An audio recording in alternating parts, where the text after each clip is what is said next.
You will hear a telephone conversation between a customer and a shop assistant. First, you have some time to look at questions 1 to 3.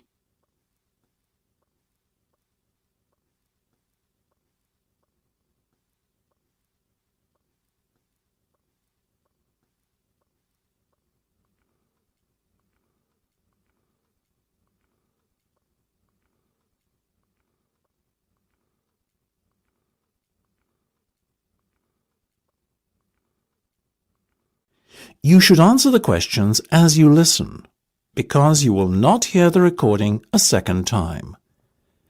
Listen carefully and answer questions 1 to 3. Good morning, Jenny's Suit Rental. Jenny speaking. How may I be of service? Hi there. My name is Max Jones. That's Jones, and I'm looking to rent a suit out for a special occasion. Certainly, Max.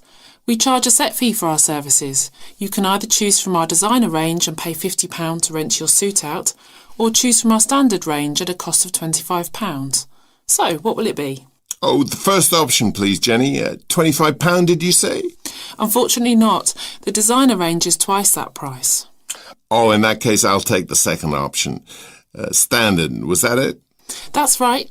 Now, before we go any further, may I ask how you intend to pay? Do you accept cheques? Yes, but only in exceptional circumstances. We prefer cash or credit card. Well, as I haven't got one, does this count as those circumstances? Yes, that'll be fine. Make it payable to Jenny's Suit Rental. Will do. Before listening to the rest of the conversation, you have some time to look at questions 4 to 10.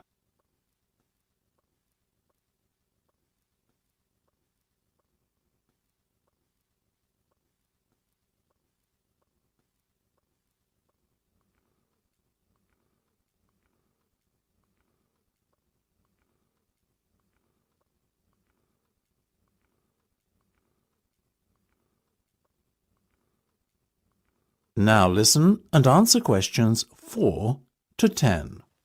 Now, Max, can I take your measurements, please, and a few details about what sort of suit you have in mind? Certainly. Let's start with the trousers then, shall we? What is your waist size and leg length? I used to be 32 waist, you know, but these days it's more like 36. Too many cream pies. I've been there. And about the leg, 34? I wish. I'm afraid I'm somewhat lacking in the height department. Not even a 32. 30, I'm afraid. Never mind. As for the colour, could you do a dark grey suit? In fact, we have a very smart one of those in just your size. You're in luck. Now, what about shoes? Same colour? No, I think I prefer something darker. OK, let's go with traditional black then, shall we? What about size? I'm a size 45. By my calculations, that's 10 in our sizes. And style? What have you got? We do suede, nubuck and traditional leather. Definitely the last one. Very well. And will you be wanting a necktie? Do you do bow ties? Of course. I'll put one of those down in your order. Dark grey, I presume? Perfect. To match the suit. I think I fancy a light blue shirt, by the way. Might I recommend a green? Green would go very well with the suit you are renting. Light or dark? I'd say dark. Dark it is then.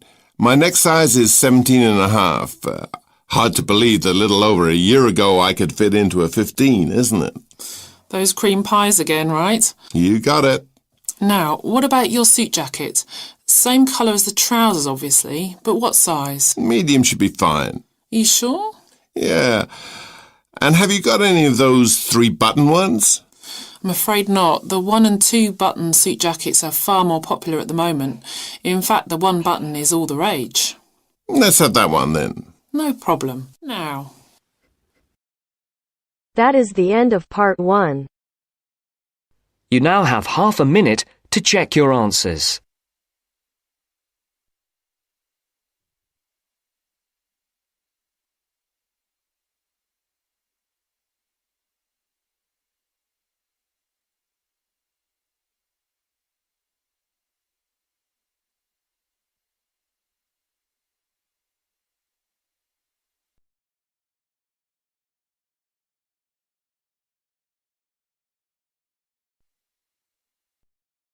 Now turns to Part 2. Part 2. You'll hear a lecturer talking to students about a printing process. First, you have some time to look at questions 11 to 15.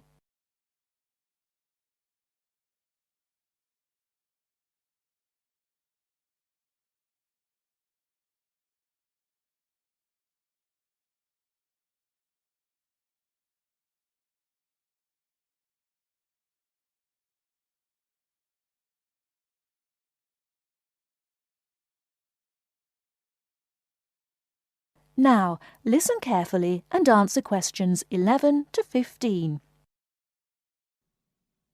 As I've made clear in earlier lectures, many different solutions have been proposed to the basic technological problem of getting meaningful marks onto paper. In other words, several different forms of printing have developed over the years, many of which are still in use today for different purposes. This week, I'd like to discuss the rotogravure process. This is one of the most widely used printing processes, and after describing how the process works, I'll be describing some of its industrial uses and the advantages and disadvantages of this form of printing. As the name implies, rotogravure is a form of printing in which large cylindrical pieces of metal rotate, while the paper to be printed passes between them. The paper is held in place against the printing surface by the impression roller. The weight of this roller is one of the factors that affect how much ink is actually transferred to the paper. Remember that this roller does not directly transfer ink onto the paper. The side in contact with the impression roller remains blank, and it's the other side of the paper which is actually the printed side. The impression roller presses the paper against the ink-bearing roller, generally known as the gravure cylinder. This roller is etched or engraved using either a laser or a diamond-tipped etching machine. This creates a large number of tiny holes in the surface of the roller which hold the ink. The depth and size of these holes determines how much ink is picked up from the ink fountain, which the whole printing assembly rests in. How much ink is picked up, in turn, determines the density of the image produced.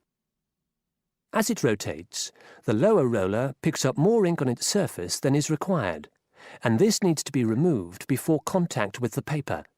A flat edge, called the doctor blade, scrapes against the surface and removes all ink which is not in one of the holes on the surface of the lower roller.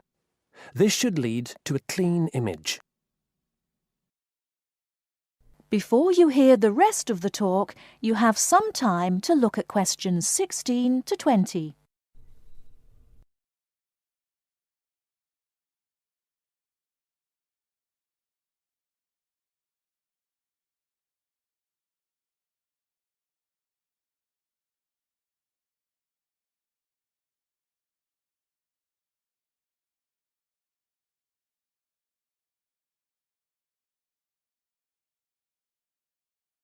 Now listen and answer questions 16 to 20. Now that we understand a little of the mechanics of rotogravure printing, I'd like to look at it in the wider context of the printing industry and discuss the main uses. One of the main advantages of the rotogravure process is that the amount of ink which can be transferred to the paper is high compared to other printing methods. This means that a broad density range can be produced. In other words, with rotogravure, it's possible to produce many different light and dark shades, making it particularly suitable for reproducing photographs and fine art. For shorter print runs, some other processes may give a finer image, but rotogravure is ideal for jobs that involve printing, for example, 1 million magazines. One common place where you'll see printed matter that has been produced by rotogravure is in the advertising material that is often inserted into Sunday newspapers. Of course, it's not just paper that can be printed by rotogravure. It's a very flexible process, since the rollers used can be made to any size required. Whether it's consumer packaging or large rolls of floor covering that need to be printed, rotogravure is a relatively cheap, quick method that is used in a variety of industries. This isn't to say that rotogravure is without its disadvantages. Probably the main drawback is the fact that, with large areas of colour, the dots are visible, even without using any kind of magnifying aid. Now, does anyone have any questions about the rotogravure process? That is the end of part 2. You now have half a minute to check your answers.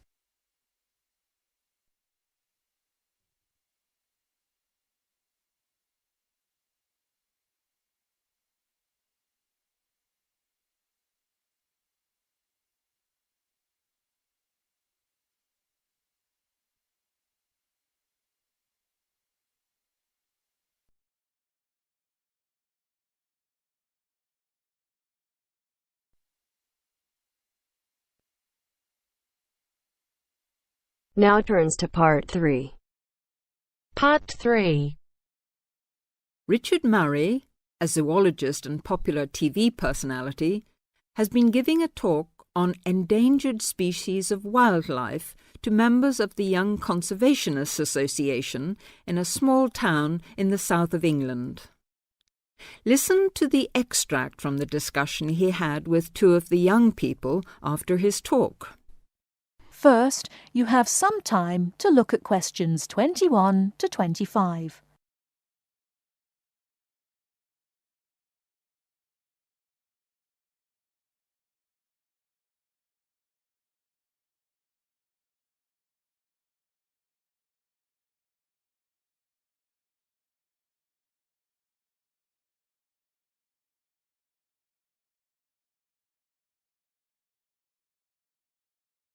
Now listen carefully and answer questions 21 to 25. What would you say, Mr. Murray, are the main reasons that so much of our wildlife will have died out by the end of the next few decades? Well, Tony, we can't of course rule out the effect of urbanisation due to the spread of population. But apart from that, I believe there are 2 reasons which, in a way, are like the opposite ends of a piece of string. If you tie a knot in that piece of string, you end up with a circle, and whichever way you go round, it's going to turn out to be the same. I don't think I quite get that, Mr. Murray. Well, let's put it another way. It's rather like a film. You've got the good guys and the bad guys. They're pulling in opposite directions, but when it comes to the final showdown, it's hard to make out which is which. What are your 2 reasons, Mr. Murray? I call them greed and caring. Greed and caring? Yes, I know they don't seem to have much to do with one another, but think about it. The motive of greed is pretty obvious. In the course of the next few months, thousands of baby seals will be bludgeoned to death before they're even weaned from their mothers. What for?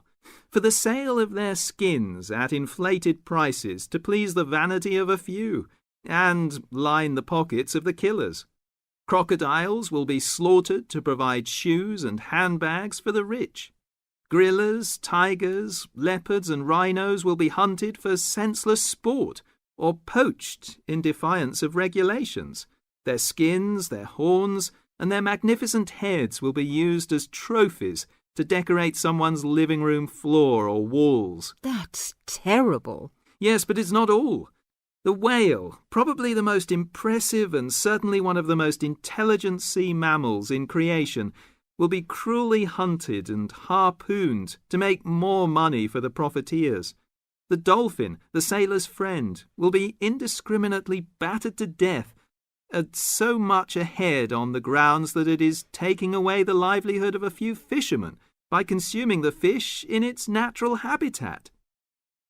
But surely, Mr. Murray, we do have to keep warm. We need whale oil and ambergris. Fishermen have to make a living. Part of what you say is true, of course, Tony, but we shall have to enforce far stricter controls if future generations are not to find themselves in a world devoid of wildlife as we know it. Well, I see what you mean about fur coats and crocodile handbags, Mr. Murray. But I don't understand what you mean by caring. That can't be bad, surely. I mean, I thought we were supposed to be living in a caring society. Well, so we do, in a way. The trouble is, there are so many well-intentioned people who start out with the best possible motives of trying to protect or immunize us from this, that, or the other in the most effective way, at the quickest possible rate.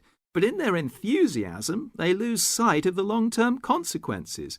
It's only very gradually that the danger to other forms of life, including humans, comes out. Not to say leaks out, and by that time it'll probably be too late to do much about it. Take insecticides, for instance.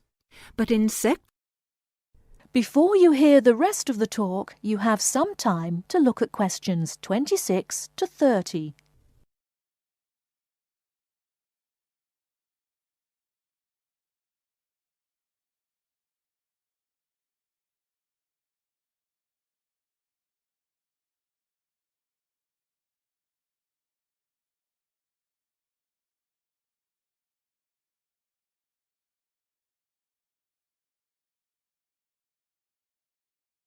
Now listen and answer questions 26 to 30. But insecticides protect crops from pests. They destroy disease-carrying mites and creepy crawlies like cockroaches. True, but nature has a way of developing her own immunity against insecticides and other pest controls, with the result that the biologists are driven to inventing stronger and stronger compounds, which, though they may annihilate the pest, nevertheless permeate the environment, are assimilated by plant and animal life, and become absorbed by the soil. Countless innocent creatures, the beaver or the mole, for example, are performing a useful task in the natural control. The alarming prospect is that as these poisons enter the foods we eat, and consequently our own systems, they'll find their way into the body of the pregnant mother and into her milk, offering incalculable risks to the unborn or newly born infant. In spite of all our technological expertise, our time is running out. We're virtually destroying ourselves. That is the end of part 3. You now have half a minute to check your answers.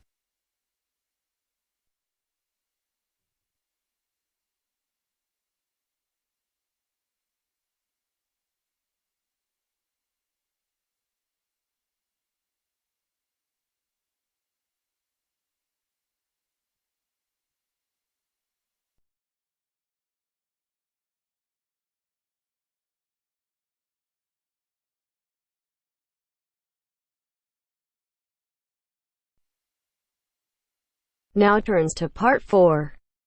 Part 4. First, you have some time to look at questions 31 to 40.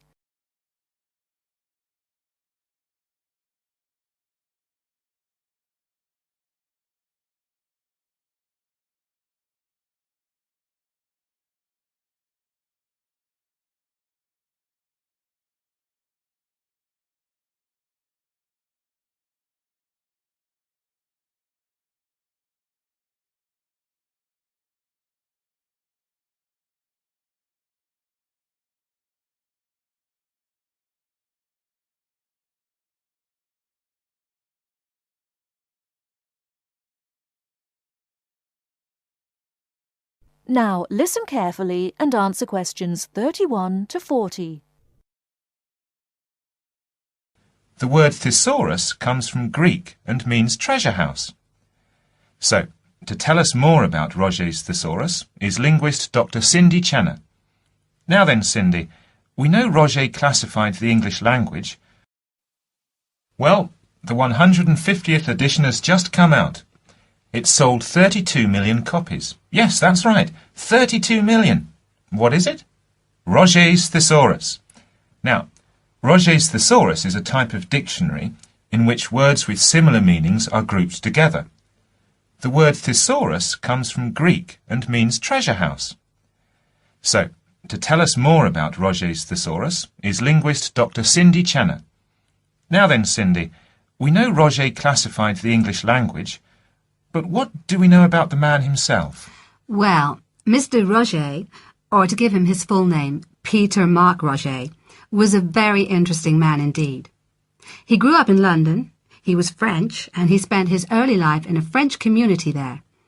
He later travelled all the way from London to Edinburgh to study medicine at the university there, and graduated when he was 19 years old. And he later went on to become a founder of Manchester Medical School. So his life focused around his career as a doctor? Well, actually, no. Roger had a very wide range of interests indeed. In fact, he was a writer and wrote about many topics such as bees, the kaleidoscope, and even perception and feeling in animals. And he was an inventor too. In fact, in 1814, he invented an early version of the slide rule. The slide rule? Yes, the device that can calculate numbers. Then 10 years later, he developed a prototype for the cine camera. And he also got involved in a range of different projects. For example, he became head of a commission investigating London's water supply, and he developed a method of water filtration through sand. And he was involved in the area of education. He was one of the founders of London University. And do you play chess by any chance, Mark? Yes, I do. Well, Roger invented the travelling chess set. So next time you're playing a game of chess on a train, you have Mr. Roger to thank. So, how did he actually find the time to classify the English language? Well, he only turned his full attention to the thesaurus when he retired, and that was when he was in his 70s. So what inspired him to write the thesaurus? Well, Roger believed that he should bring as much happiness and knowledge to the greatest number of people. So, during his career as a doctor, he gave free treatment to patients who couldn't afford to pay. We also know that he set up a clinic to help poor people to recover from operations and serious illnesses. Basically, he wrote the thesaurus to help people learn. He aimed to help those who needed practice in writing. He believed that writing skills would help people become more independent and lead happier lives. How popular is the thesaurus today? Well, it was first published in 1852 and it has never been out of print since. In fact, the book has become more popular with each edition that comes out. The invention of the crossword puzzle in 1913 certainly helped to increase the sales figures, though. I think the main reason why it is so popular is that it's thematic. So you can come across words that you've never even thought of when you began looking for the word in the first place. Thanks, Cindy. Now join us again after this short break when I'll be talking to Derek Spode, chairperson of East Anglia News. That is the end of part 4. You now have half a minute to check your answers.